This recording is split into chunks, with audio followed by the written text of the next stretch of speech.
Hello everyone. बेटा chapter हमारा continuity में था, थ्योरी बेस ऑफ अकाउंटिंग। इसके कुछ कंसेप्ट्स एंड प्रिंसिपल्स को हम ऑलरेडी डिस्कस कर चुके हैं, बाकी कुछ कंसेप्ट प्रिंसिपल्स अभी बाकी हैं। आइए उनको वन बाय वन डिस्कस करते हैं। 8th है बेटा हमारा एक्रूअल कंसेप्ट। एक्रूअल कंसेप्ट को समझने के लिए बेटा आपको थोड़ा सा इन ब्रीफ में आपको बताता हूँ कि अकाउंटिंग के बेटा दो बेस होते हैं। There are two basis of accounting, cash basis and accrual basis. इसको आप डिटेल में चैप्टर आएगा आपका एक बेसिस ऑफ अकाउंटिंग, वहाँ पर पढ़ेंगे।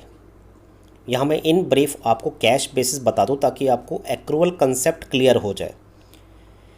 कैश बेसिस ऑफ अकाउंटिंग में ट्रांजैक्शन को हम उस डेट को रिकॉर्ड नहीं करते जिस डेट को ट्रांजैक्शन एक्चुअल में हुई है, जबकि हम इसको उस डेट को रिकॉर्ड करते हैं जब एक्चुअली कैश ट्रांजैक्टेड हुआ है। मीन्स जब वास्तव में कैश का लेन देन हुआ है। सपोज़ अगर मैं आपको एक एग्ज़ाम्पल दूं, आपने in the month of Feb goods credit पर सेल किया, लेकिन आपको अपने कस्टमर से कैश रिसीव हुआ in the month of March, तो इस ट्रांजैक्शन को हम कैश बेसिस में in the month of Feb record नहीं करेंगे।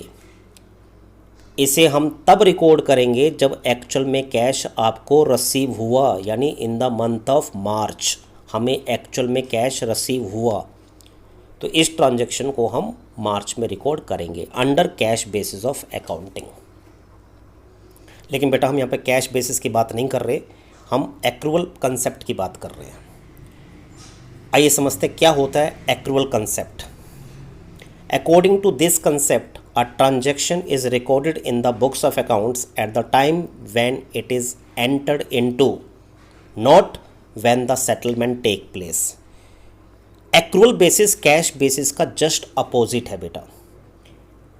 इसमें ट्रांजैक्शन को हम उसी डेट को रिकॉर्ड करते हैं जिस डेट को इनिशियली ट्रांजैक्शन आपकी टेक प्लेस हुई थी, ना कि उस डेट को जब कैश ट्रांजैक्टेड हुआ। वही अगर मैं सेम एग्जांपल लूँ कि आपने फेब मंथ में क्रेडिट सेल करी, लेकिन आपको कैश रिसीव हुआ in the month of March, तो इस ट्रांजैक्शन को हम एक्रूअल बेसिस के हिसाब से फेब के मंथ में ही रिकॉर्ड करेंगे, मार्च के मंथ में रिकॉर्ड नहीं करेंगे। मीन्स उस डेट को रिकॉर्ड करेंगे जब ट्रांजैक्शन एक्चुअल में टेक प्लेस हुई है।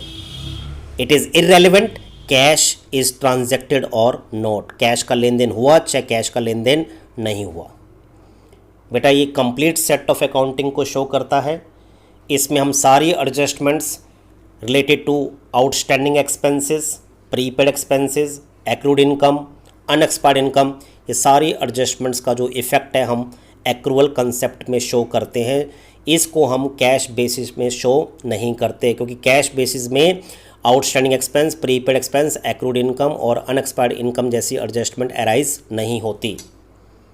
ये एडजस्टमेंट सिर्फ एक्रूअल कंसेप्ट में ही अराइज होती हैं।